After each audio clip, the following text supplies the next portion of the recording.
What's good, gang? It's Imani Blaze, aka OG Goddess Blaze, and I am here back with another video. If you are new to the channel, let me let you know how things go here. I speak openly, candidly, honestly about all things mental health, holistic living, and just real deal holy spiels. You feel me? That's what we do here. So today we are talking about triggers,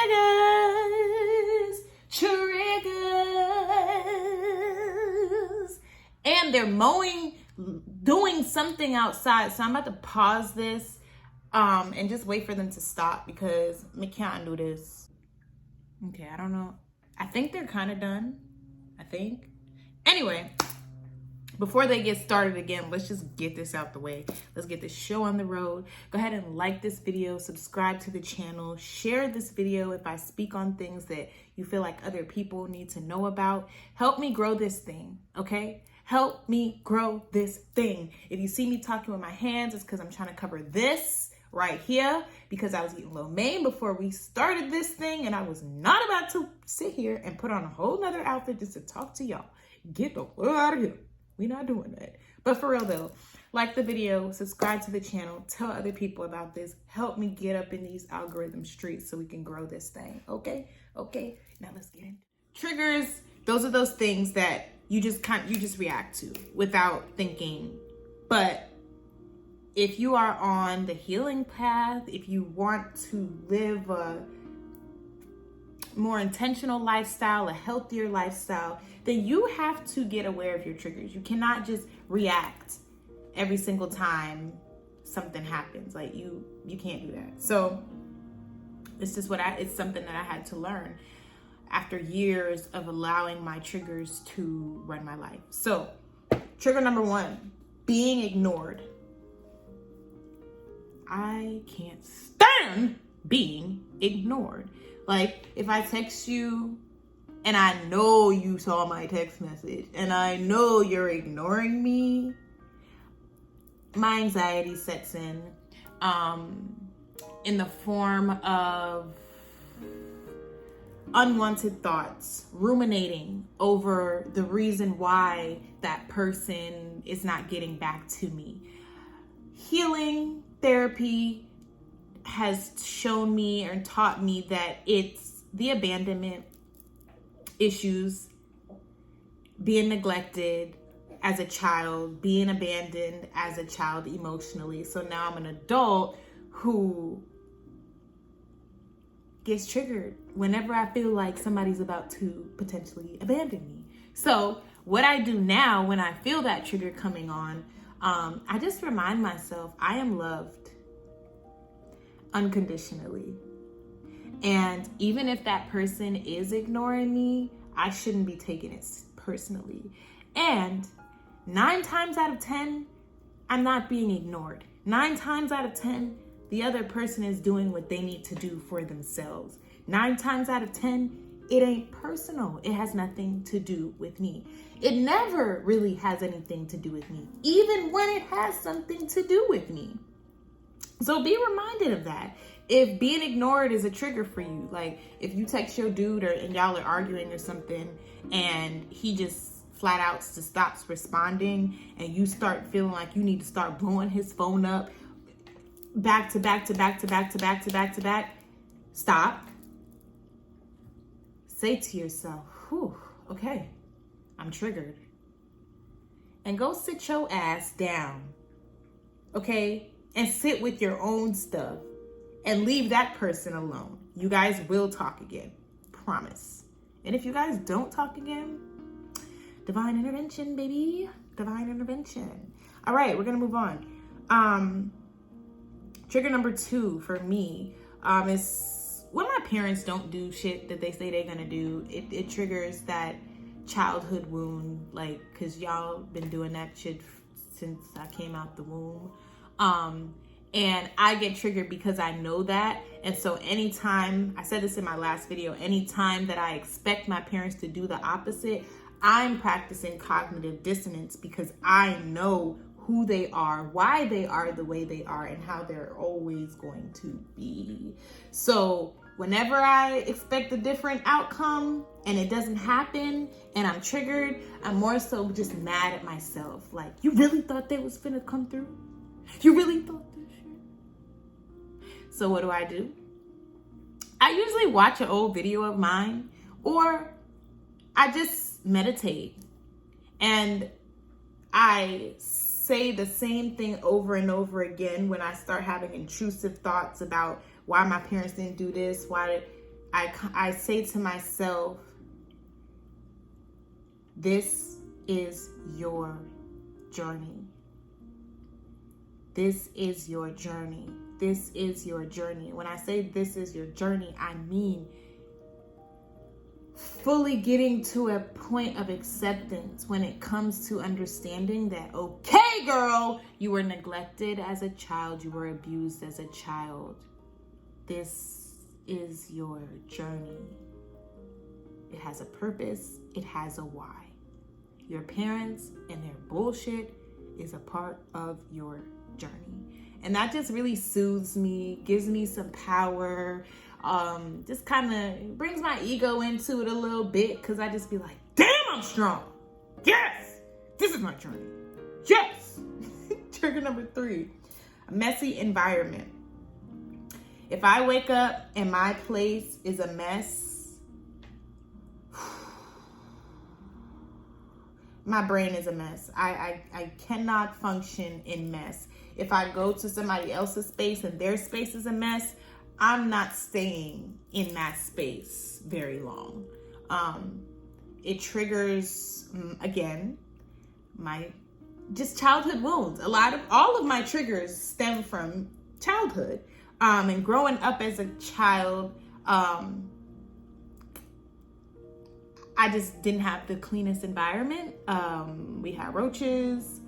And when I say roaches, I mean roaches, not like little summertime water beetle. I mean roaches in the bed, coming out the fridge.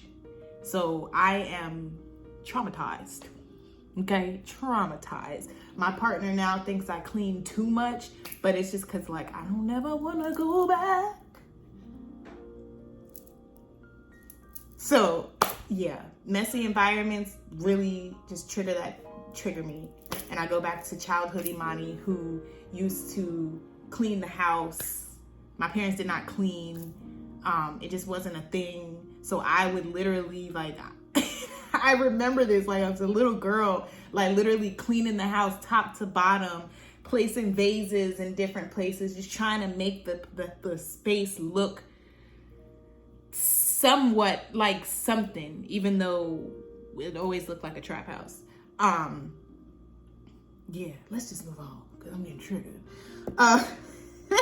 Trigger number 4, bills, checking the mail. I still get triggered with that. Oh, excuse me. Let me go back and speak on the messy environment and what I do for that trigger. I just clean up, obviously, or leave this space. So if that's a trigger for you, clean up or leave the space. That's a simple, easy fix. Also figure out a schedule to keep your environment clean.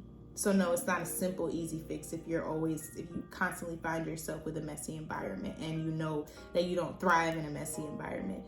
Get yourself some kind of schedule and get your ass up and clean as you go daily, so that you don't end up at the end of the week with just shit everywhere. It doesn't help you if you deal with anxiety or mental health stuff. Like, it doesn't help. All right, now, next trigger, bills. I've gotten a lot better when it comes to dealing with bills and adulting, because I'm not in a situation where if shit gets real, I can go call my mama. I can call my papa. I can go home. I'm not in that type of situation.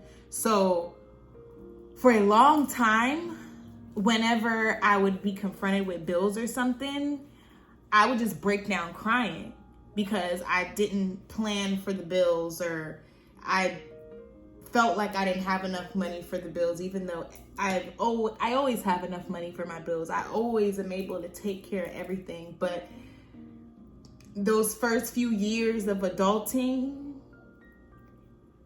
whoop my ass mentally. Like, I mean, just bursting out in tears when I get a letter from the DMV. Just, yeah. But bills still trigger me. Still. But I know what to do about the trigger, so it's not as bad anymore. But sometimes, like, like when COVID hit, I'm being very transparent. Y'all already know how real I am. When COVID hit, I took advantage of like the lights, like Duke Energy, where I live is Duke Energy, and they weren't cutting off your lights if you didn't pay your light bill. So me, being a nigga, I didn't pay my light bill for like a couple months, like a good couple months. And then it got to a point where I just forgot. It wasn't like, fuck them. Like, I really forgot. So I got the bill a couple months later, and that shit made me the tears just started to fall, because the bill was so high that my heart started beating, and I'm just like, what am I gonna do? I'm over here like, what, God? God looking down at me like, girl, I know you lying right now. I know you lying. So I just had to breathe. And when finances come up, bills come up, and I start feeling like, oh God, I'm gonna be outside on the street, I just remind myself of one thing. God has never done that to me. I have always been okay. I mean, situations where it's the week of rent is due and I still don't know how I'm getting this paid, but I know God got me. And God got me. And I always got that money.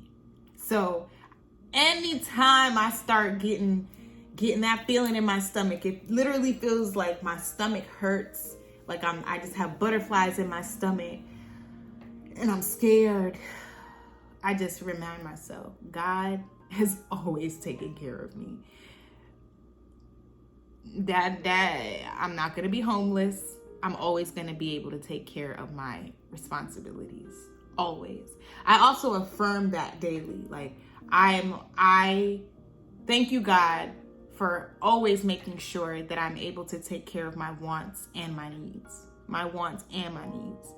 My wants and my needs, because we live in abundance around here, okay? We don't do that survival mode stuff. If I want something, I'm gonna get what I want. But I also can take care of my needs. And a lot of my wants have kind of gone away as I elevated, ascended, whatever you want to call that. Like, it's just a lot of stuff that I'm just like, I don't think you really need that.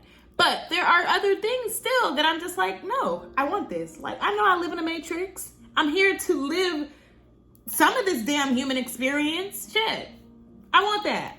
Let me get it. Last trigger. Noise. It's the anxiety. And I don't want to, y'all know, I don't like over-identifying with anxiety, saying, I have anxiety, I have anxiety, I have anxiety, I have anxiety. Because I just really feel like that just helps you to manifest more of that energy. But I'm very real with myself, and I know that I deal with the energy of anxiety. That motherfucker be coming through, and she just be like, whoa. And I'd be like, damn, girl, can I get a break? Leave me alone. Leave me alone. Leave me alone. Damn. But I know that I get overstimulated when I hear noise. Like when my partner is here and he's watching a movie, I'll be in the next room. Like if he's watching like something with action, like I'm always come out there like, can you turn that down? I still am apartment living. And I can't take the music coming from cars, just people just be having regular conversations. I hate it. Like I want to cry. sometimes I do start crying because like I literally will start holding my head and I'll just be like, why am I like this, God? Like, why does my brain feel like this? Why does my brain hurt? God, help me, please. So yeah, when I feel overstimulated, I just put in my beats and I play some lo-fi, or I'll play some sound bowls, and I'll just drown it out until it's over. Because life is not stopping for me because I get overstimulated. That's retarded. And when I say I used to feel like the world revolved around me, y'all, I really took it upon myself one year to write a fake letter from the office, from my housing office, to a neighbor. Put the housing office letterhead and everything on this letter, printed it out, and went upstairs and put it on their door, telling them that they were in violation of the noise rule in the neighborhood.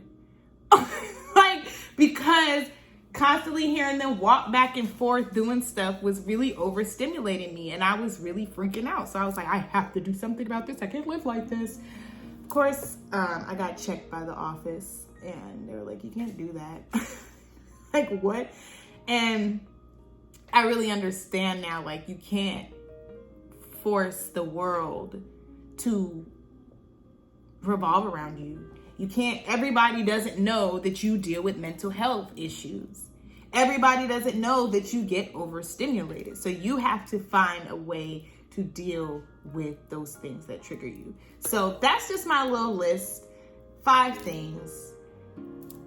I still have more, but I'm just in a space in life where I'm not over identifying with anything. So that's just that on that. But those are my triggers, and I know what to do about those triggers when they come. And if you don't know your triggers, a good way to figure out what your triggers are is really start looking at yourself from your higher self, like a bird's eye view type thing.